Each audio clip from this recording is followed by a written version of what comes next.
How does AI understand the meaning of words, images, and even entire documents? The answer lies in something called embeddings. Computers don't naturally understand language. To them, words are just text. AI needs a way to represent meaning mathematically. An embedding converts text, images, or other data into a list of numbers called a vector. These numbers capture the meaning and context of the data. Similar concepts are placed close together in vector space. For example, dog and puppy are near each other because they have similar meanings.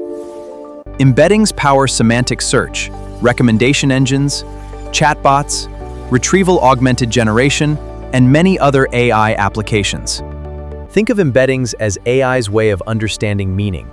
They transform information into mathematical representations that machines can compare and reason about.